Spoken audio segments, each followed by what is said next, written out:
Et salut à tous les petits amis, on se retrouve une nouvelle fois sur Scratch 3 pour continuer notre jeu. Donc alors, là, voilà. On est toujours avec cette chauve-souris, quand on clique sur le drapeau, quand elle rentre en collision avec une pomme, elle perd de la vie. Je vous montre un variable vie. Elle perd de la vie dès que je rentre en collision avec une pomme. Aujourd'hui, on va essayer de faire en sorte que ça apparaisse, ça sur l'écran, en créant un système de cœur et en essayant de rendre le jeu un peu plus compliqué. D'accord? On va essayer de faire un peu ça. Vous allez voir. Donc, système de cœur, système de jeu un peu plus compliqué, et on essaiera de finir par un écran qui dit Game Over quand vous avez perdu. D'accord? Je rappelle que le but, c'est d'esquiver les pommes. Un maximum de pommes. Alors, pour faire ça, comment faire? Déjà, pour le cœur, on va décocher vie, on va venir cliquer ici et faire cœur. Ici. On s'en fiche de l'emplacement. Costume. Le costume red, vous cliquez sur la poubelle. Ici, vous cliquez dessus, vous êtes sur la flèche, vous cliquez dessus, vous faites contour et vous au bout, tout au bout. Comme ça, vous êtes en rouge complètement. D'accord? Donc ça, c'est une chose. Peut-être même baisser un petit peu le nombre de pixels de côté. Voilà. Ça, on a un cœur parfait. D'accord? Lui, on clique dessus. On va venir réduire sa dimension. Voilà, c'est plutôt pas mal. Vous zoomez un petit peu en cliquant sur la loupe. Vous vous positionnez bien sur les bords des carreaux, en haut et sur le côté. Vous cliquez, vous copiez, vous collez et vous recommencez l'étape. En essayant de laisser un carreau d'espace. Copier, coller et vous recommencez l'étape. Voilà. Et vous essayez de faire à chaque fois la même chose. Alors on va faire ça encore 2 fois.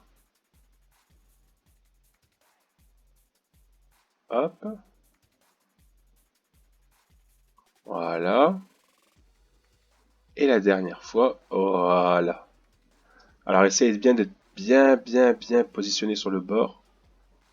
Et de faire en sorte qu'il y ait le même espacement entre chaque cœur. Sinon ça va rendre vraiment pas joli. Voilà. On dézoome, on regarde si tout va bien. C'est nickel. Donc le sprite qui est là, je peux venir le placer ici. Magnifique. J'ai des cœurs de vie. Je sais quand ma chauve-souris n'a plus de vie. D'accord? Donc là, comment on va faire? Eh bien, on va venir appeler ce script heartRed 5 et on va venir le dupliquer. Dupliquer, dupliquer, dupliquer et dupliquer et encore une fois pour en avoir un total de 6. On va venir repositionner parce que c'est 5, 4, 3, 2, 1. Alors attention, cela ne s'appelle pas du tout 6 et 7, c'est 1 et 0. Voilà, donc c'est 5, 4, 3, 2, 1, 0. Vous renommez simplement, là j'ai décalé, ça va beaucoup plus vite.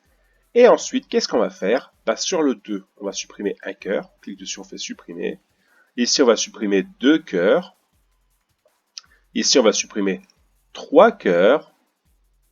Ici, 4. Et sur le dernier, on va en supprimer la totalité. Ce qui fait que ça donne ceci. 4, 5, 4, 3, 2, 1. Et j'ai plus de vie, j'ai perdu techniquement la partie. On vient sur le code, et sur le code, on va faire événement. Quand le drapeau est cliqué, qu'est-ce qu'on fait? Répéter indéfiniment dans les contrôles. Et là, maintenant, il faut réfléchir au niveau des maths. On va devoir se dire, ma vie, elle commence à combien? Elle commence à 5. Donc, du coup, je dois afficher les 5 cœurs quand je commence à 5. Si vie égale 5, j'affiche les 5 cœurs. Donc là, on fait dans les contrôles, si alors, et on fait vie, et dans les opérateurs, égal. On place ça ici, vie égale 5. Dans les apparences, je fais basculer sur le costume Heart 5. Et je duplique ça encore 5 fois pour avoir 6 conditions. 1, 2, 3, 4, 5, 6. Ici, ça sera 4, 3, 2, 1 et 0. Et on va afficher 5, 4, 3, 2, 1 et 0. Et on essaye. Et on teste. Et on essaye de voir si ça marche correctement. Et ça fonctionne. Nos cœurs disparaissent au fur et à mesure que je perds de la vie. On peut vérifier avec la variable. Je vais allumer la variable vie. Hop, et on recommence, vous allez voir. Regardez bien, hein, je vais atteindre le 4. Hop là, je suis sur 4, voilà, 3, 2, voilà. Alors là, ça c'est bien, mais ça serait cool d'avoir un petit écriteau qui nous dit qu'on a perdu. Parce que là, du coup, on peut toujours continuer. Donc ça va se faire dans les arrière-plans. On clique sur arrière-plan. Voilà. Alors, deux solutions. Soit vous créez un sprite que vous appelez Game Over et vous affichez que ce sprite au moment où vous êtes en Game Over, soit vous faites carrément un fond. Alors, plus pratique, parce qu'au final, je peux changer des choses sur les autres scripts quand je suis... Parce que là, ça va être compliqué. Il va falloir les cacher si vous êtes arrivé. Du coup, il va falloir faire des si. Vous allez voir qu'en faisant ça, c'est beaucoup plus pratique. Je duplique et je l'appelle Game Over. Tout simplement. Texte, je choisis ma police. Alors, il n'y a pas beaucoup de choix. Donc, Maker. Je clique, je tape Game Over. Je l'agrandis. Je vous rappelle qu'on peut faire un agrandissement très grand et que c'est pas bien grave. Voilà, je le mets au milieu. Et maintenant, on va pouvoir travailler dessus. Alors là, sur code, ça va être quand je clique sur le drapeau, je bascule vers l'arrière-plan, pas Game Over, mais pas Game Over, mais Wood. Quand je clique, je bascule sur l'arrière-plan, Wood. Sur la chauve-souris, sur les cœurs, basculer vers l'arrière-plan, Game Over, quand je suis arrivé à 0, ce qui donne ceci. On teste à chaque fois, hein. De toute façon, n'hésitez pas à tester dès que vous avez fait quelque chose. On teste, voilà. Voilà. On va essayer de faire en sorte que sa vie parte très vite. Hop, il n'y a plus qu'une. Game Over. Alors le problème, c'est que c'est bien sympa, parce que on a retiré le costume... je veux dire, on n'a pas mis de cœur sur le costume, donc forcément, il apparaît plus, même s'il est toujours là. Mais ben, la chauve-souris et les pommes sont toujours là, et ma vie défile toujours. Alors là, on va se mettre sur la chauve-souris, et on va dire l'événement, quand je bascule sur l'arrière-plan Game Over, j'annule tous les effets graphiques, et je cache la chauve-souris. Alors attention, si vous faites ça, la chauve-souris, et bien quand je vais passer sur l'arrière-plan Game Over, la chauve-souris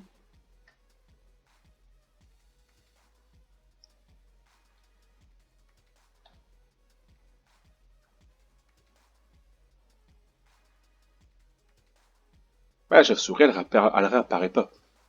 Je l'ai caché, mais à aucun moment je lui dis montre-toi. Donc là, faut que je lui dise qu'elle se montre. Sinon, ça ne fonctionnera pas. Donc là, on va dire montrer. Voilà. Aller à tel emplacement, mettre à la taille là, et puis montrer. Pouf, et la chauve-souris réapparaît. Et on recommence. Et on recommence. Et vous allez voir, il y aura encore une petite chose à faire, voilà. Et toujours pareil, mes pommes, alors certes, je ne j'ai plus de chauve-souris. Je ne peux plus du coup perdre de la vie. Mais j'ai toujours mes pommes et mes clones qui apparaissent. Bah, la même façon. On va prendre ça et on va le mettre sur la pomme. Vous le prenez, vous le glissez sur la pomme. Du coup, il est là. Et je relance.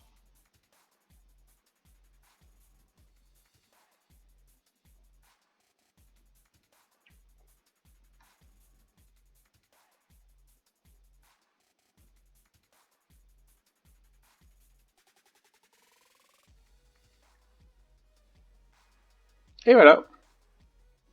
Magnifique. Vous êtes bien en game over.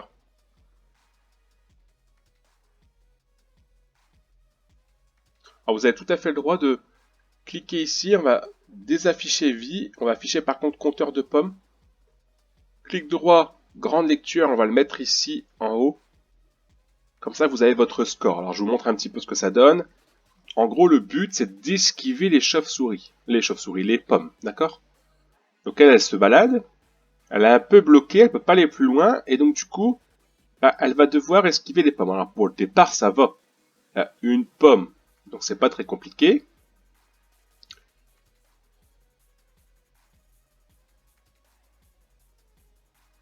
Voilà. Il n'y a pas de complications pour le moment.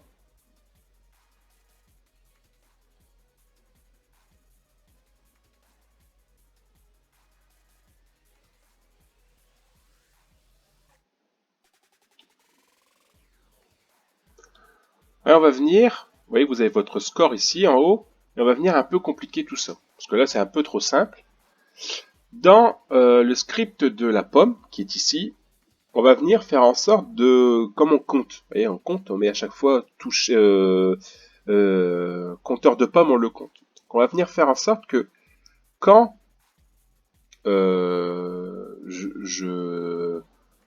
quand le compteur de pommes arrive à 10 par exemple, je vais créer une variable attente. Donc on va faire une variable ici qu'on va appeler de temps. On va l'appeler temps. Je n'ai pas d'autre idée, on va l'appeler temps.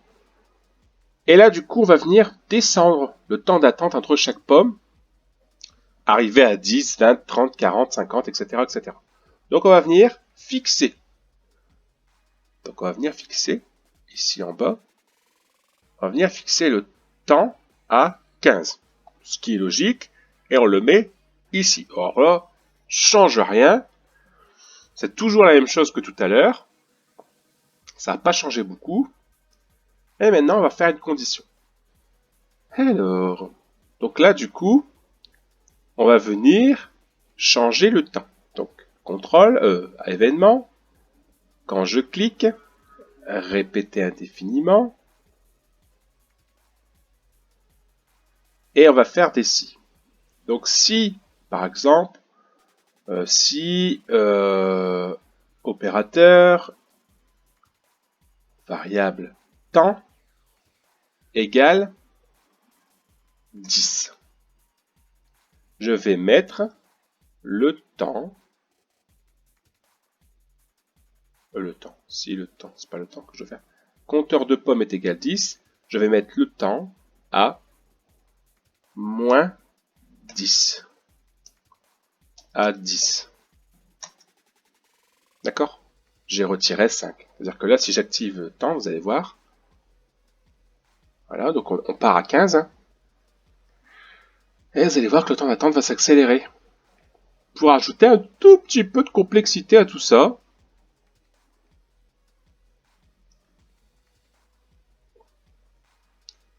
on va rajouter un tout petit peu de complexité. Donc là, il faut attendre un tout petit peu, hein, c'est normal. Gardez bien la variable temps tout en haut. Hein. Vous allez voir que elle va changer en pas longtemps. Voilà. Ça y est. Tac, elle est passée à 10. Donc là, le temps d'attente entre chaque création de pomme, enfin de clone du coup, est beaucoup plus rapide que tout à l'heure.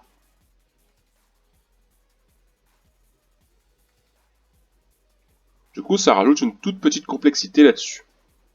On pourrait faire encore autre chose. Quand je touche la chauve-souris. On pourrait très bien imaginer accélérer la vitesse. Je pourrais très bien me dire, bah, quand je touche la chauve-souris, bah, qu'est-ce que je vais faire? Je vais ajouter, voilà, ajouter moins 0, je sais pas, moins 0,5 à la vitesse.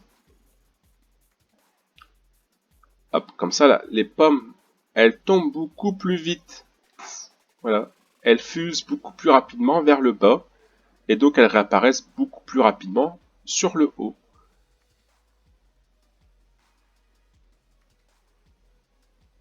Voilà. Donc là, ça va devenir très vite très compliqué, hein. Vous allez voir que là, on a bien complexifié un peu la chose. Ce qui fait que... Voilà, donc là, en plus, le temps d'attente entre chaque pomme est beaucoup plus ralenti. Donc 10 secondes entre la création d'une nouvelle pomme et les pommes qui vont beaucoup plus vite parce que je les ai touchées. Là, il va falloir être vigilant pour pas que la chauve-souris s'en prenne une. On pourrait très bien imaginer faire des paliers comme ça, hein, faire des niveaux. Voilà.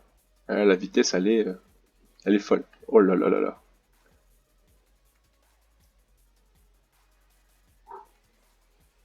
Oh, ça va vite. Ouh.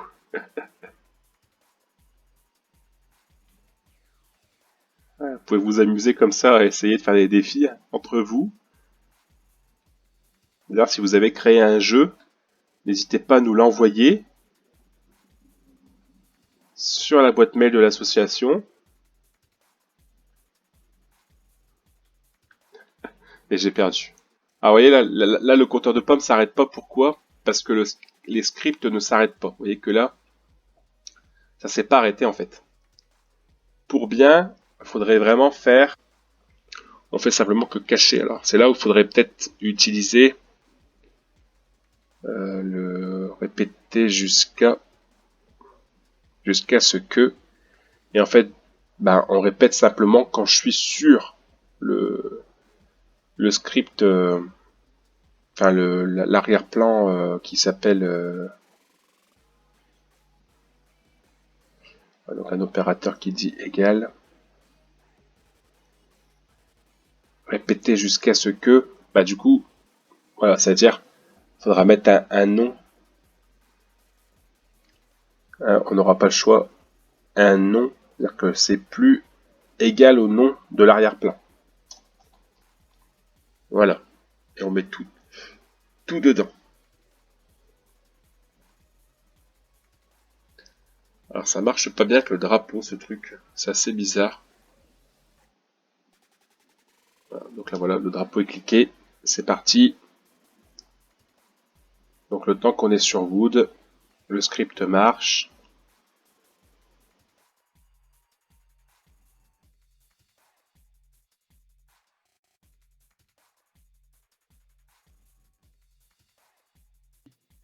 Quand je perds, alors ça va pas tarder d'arriver, quand je perds,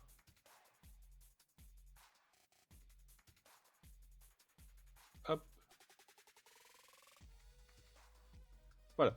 Donc c'est censé s'arrêter, mais ça s'arrête pas. Pourquoi? Parce que ben, j'ai pas rajouté répéter jusqu'à ce que nom de l'arrière-plan n'est pas Wood sur les clones. Donc forcément les clones ne s'arrêtent pas. Eux ils continuent, c'est répété indéfiniment. Donc on va rajouter la même chose. Je le duplique, mais ça sert à rien, hein. On peut le recréer complètement. Et voilà, on retire indéfiniment et on vient le positionner ici. Et on relance. Et vous allez voir que là, cette fois-ci, alors on doit recliquer plusieurs fois sur le drapeau. Alors ça marche pas bien avec le drapeau, hein, cette technique-là, mais vous allez voir qu'on aura des améliorations par la suite. Donc là, on compte bien le nombre de pommes. Mais surtout,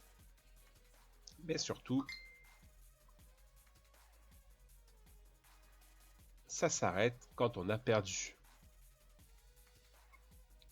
Ça s'arrête plutôt bien même. Voilà. Donc là, c'est terminé. c'est fini. On a du coup notre jeu qui marche plutôt pas mal. Donc voilà, hein, donc là, vous avez le petit 15, etc. Donc vous voyez, c'est ça hein, que j'ai fait, hein, c'est que j'ai remis la même chose sur le deuxième hein, pour que ça marche. Et donc quand on joue, faudra appuyer 2 fois sur le drapeau malheureusement, parce que normalement on envoie un message qui démarre le jeu. Mais on verra ça dans la 4e partie, où je vous ferai créer des boutons, start et continuer, et un menu pour lancer votre jeu. Donc voilà, qui fonctionne plutôt pas mal. Alors je vous rappelle que si vous avez créé un jeu et que vous en êtes plutôt content, alors que ce soit le même ou pas le même, hein, alors évidemment, si vous créez votre jeu, essayez de prendre autre chose comme élément que les miens, hein. Vous avez le droit de prendre tout ce que vous voulez. Les scripts peuvent marcher sur quasiment tous les sprites de Scratch. Donc faites un peu comme vous le sentez. Faites comme vous voulez. Et puis voilà. Donc là, la fois prochaine, donc là, vous voyez, j'ai mis 0,5 que je vais retirer. Je vais mettre un petit peu moins. Ça va un petit peu vite. On va mettre 0,1 en vitesse. Et donc, du coup, la fois prochaine, on verra comment faire un menu. On verra comment faire des boutons et comment surtout changer un petit peu quand on clique sur le drapeau. Vous allez voir que ça va nous simplifier la vie par la suite. Voilà, passez une bonne journée et à la prochaine. Salut!